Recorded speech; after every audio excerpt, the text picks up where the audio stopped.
Hi students, I am Aditya. Welcome to A to Z learning hub.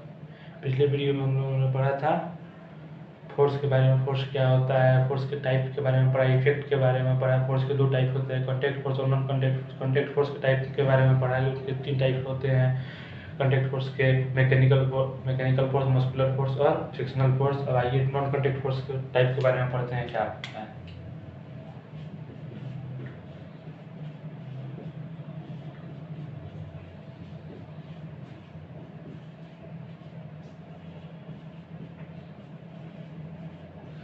Types of non contact force. Non contact force के भी तीन type होते हैं। पहला magnetic force,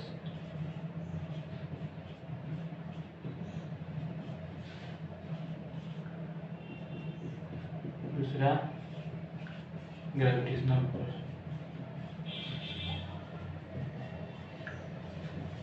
और तीसरा होता है इलेक्ट्रोस्टैटिक फोर्स।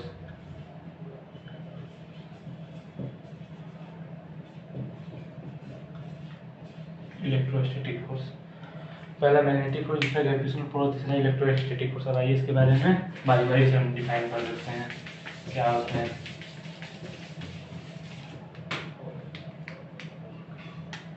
पहला हो गया मैग्नेटिक फोर्स।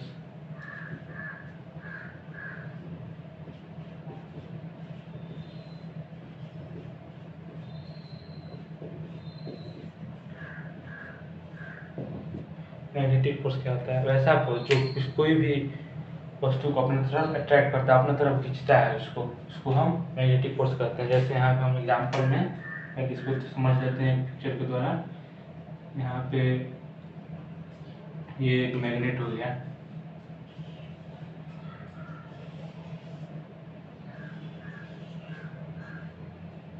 ये एक मैग्नेट हो गया। यहाँ पे बहुत सारे आयरन नेल्स हो गए।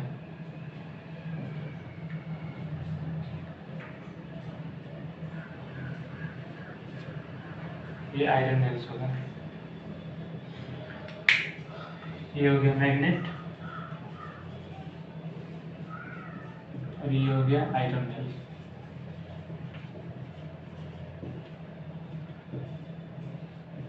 ये सब आयरन नेल्स हो गए।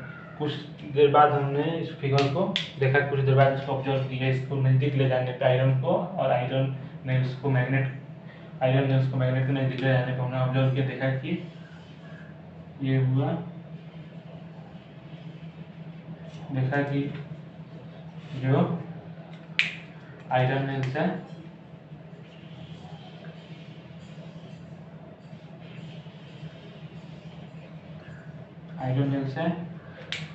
वो यहाँ पे आके चिपक गए हैं। यहाँ पे चिपक गए आयरन नेल्स आके। इसका मतलब क्या हुआ कि कैसे चिपक गया, क्यों चिपक गया आके? क्योंकि ये मैग्नेट है, आयरन नेल्स को अपने तरफ अट्रैक्ट किया, उसी कारण ये आके चिपक गया है मैग्नेट में।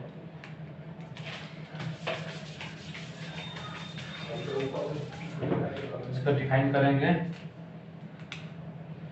The force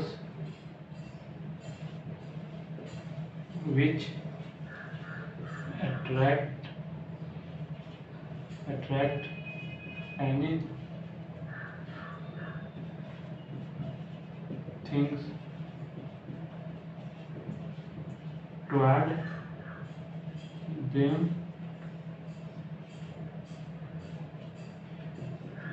is called magnetic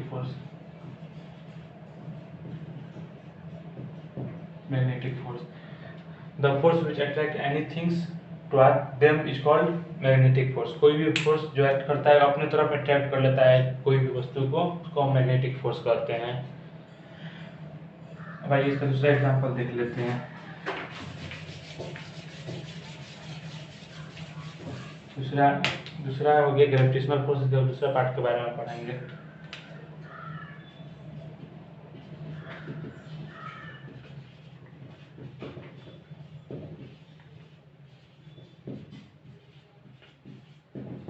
gravitational force ऐसा फोर्स होता है जब हम कोई भी वस्तु ऊपर फेंकते हैं, हवा में फेंकते हैं, वो अपने आप नीचे आ जाता है। क्यों? हम लोग क्रिकेट खेलते हैं, बॉल कोई बैट्समैन ऊपर मारकर नीचे आ जाता है। क्यों? इसका मतलब उसमें कोई ना कोई तो जरूर फोर्स लगता है, उसी कारण से वो नीचे आ जाता है। हाँ, वहाँ पे ग्रेविटेशनल फोर्स लगता है। इसका डिफिनेशन, द अर्थ attract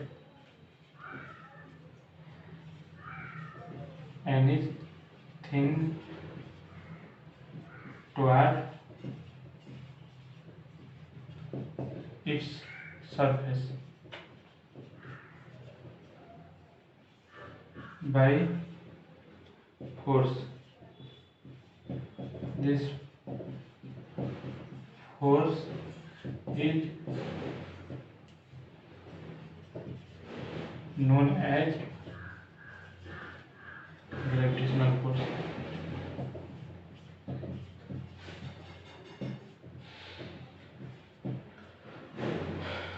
वैसा फोर्स जो अर्थ एक फोर्स लगाता है, जिसके कारण कोई भी चीज हम लोग फेंकते हैं वो नीचे आ जाता है। इसको पहला बार डिस्क्राइब किया था आइजैक न्यूटन ने 1687 में। आइजैक न्यूटन एक बहुत ही महान साइंटिस्ट है, ग्रेटेस्ट साइंटिस्ट है। ये आइजैक, यहाँ पे नोट लिख लेते हैं।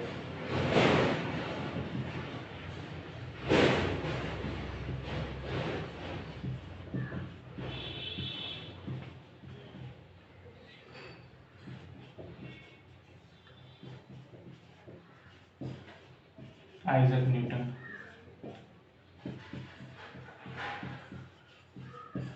इन 1687 में डिस्कवर किए थे। आइजैक न्यूटन इसके बारे में बताए थे। एक और यहाँ पे नोट टॉपिक लिख लेते हैं, आएगा स्मॉल जी और कैपिटल जी।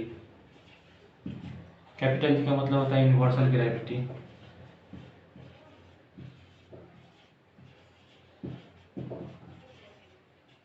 यूनिवर्सल ग्रेविटी, और स्मॉल जी का मतलब होता है acceleration due to gravity.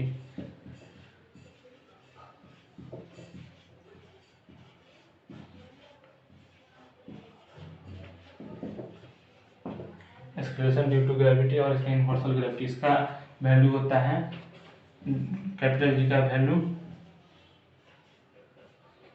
6.67 into 10⁻⁻11 Nm। यहाँ पे N का मतलब हो गया न्यूटन और M का मतलब हो गया मीटर। मीटर इसके बारे में हम लोग प्रेशर जब पढ़ेंगे तब पढ़ेंगे अगले टॉपिक में। और स्मॉल जी का वैल्यू होता है 9 × 8 मीटर पर सेकेंड स्क्वायर। ये जब हम न्यूमेरिकल बनाएंगे तब इसका यूज होगा। अब इसके तीसरे पार्ट के बारे में पढ़ेंगे, जो कि इलेक्ट्रोस्टैटिक फोर्स है।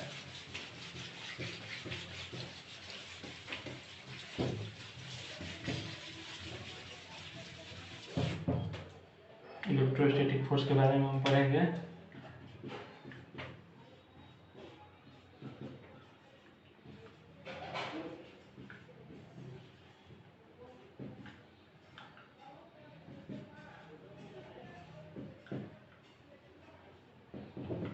वैसा फोर्स जो चार्ज के द्वारा प्रोड्यूस होता है, चार्ज के द्वारा जनरेट होता है, उसको हम इलेक्ट्रोस्टैटिक फोर्स कहते हैं। चार्ज जनरली दो पार्ट के होते हैं, निगेटिव और एक positive charge.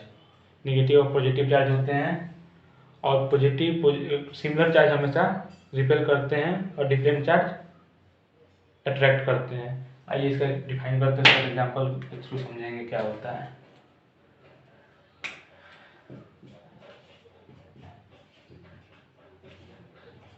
The force which is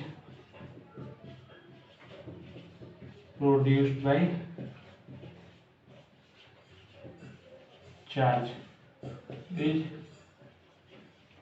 called electrostatic force।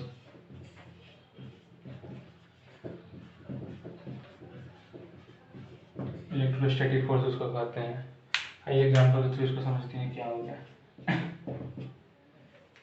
मान के चलिए हम ये कंघी, जब बाल झाड़ते हैं कंघी से, उसको देखेंगे पेपर का टुकड़ा थोड़ा छोटा छोटा करके देखेंगे तो वो अट्रैक्ट करेगा। इसका मतलब कि उसमें ज़रूर कुछ ना कुछ आ गया है, उसी कारण से पेपर को अट्रैक्ट करता है कंघी बाल से लग के। इसलिए अट्रैक्ट करता है क्योंकि कंघी में जो कंघी होता है वो बाल से एक आयन गेन कर लेता है, इसी कारण से वो अट्रैक्ट करता है। चलिए ये हो गया कंघी, इसको हम बाल से लगा दिए। कॉम्ब हो गया, यहाँ छोटा छोटा कागज का टुकड़ा हो गया, छोटा छोटा कागज का टुकड़ा हो गया, बहुत सारा हो गया। उसको हम जो बाल झाड़ते हैं उसके बाद इसको और फिर समझाते हैं। देखेंगे कि बाल झाड़ने के बाद हटाएंगे इसको, इसमें देखेंगे ऐसा हो जाएगा। ये कॉम्ब हो गया, और ये जो कागज रहेगा इसमें अट्रैक्ट करेगा, कुछ कुछ इसे ऊपर उसकी तरफ अट्रैक्ट करेगा। इसका मतलब है कि इसमें आयन आ जाता है, उसी कारण से अट्रैक्ट करता है।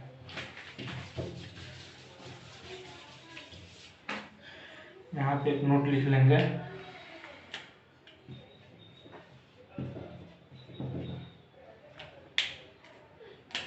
सिमिलर चार्ज,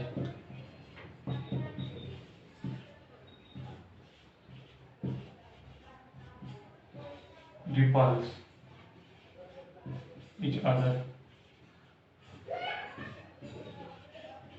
सिमिलर चार्ज होता है वो दूसरे को रिपल्स करता है, मतलब वो जैसे ये यहाँ पे प्लस चार्ज हो गया और यहाँ पे भी प्लस चार्ज हो गया, तो इस दोनों को एक साथ एक जगह पे ले जाएंगे, एक साथ ले जाएंगे, देखेंगे कि इधर भागेगा और ये इधर भागेगा, इधर उधर भागेगा। इसका मतलब कि रिपल्स करता है, वो एक साथ अट्रैक्ट नहीं कर पाता है। यहाँ पे निगेटिव निगेटिव ले लेंगे, देखेंगे ये इधर भागेगा, ये इधर भागेगा। इसका मतलब ये अट्रैक्ट नहीं करता है, रिपल्स करता है। वही डिफरेंट चार्ज ले लेते हैं।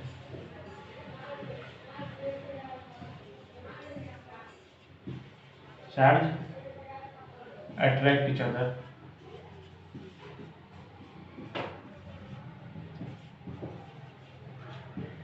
डिफरेंट चार्ज रहेगा तो अट्रैक्ट करता है एक दूसरे को। इसका भी एग्जांपल समझ लेते हैं।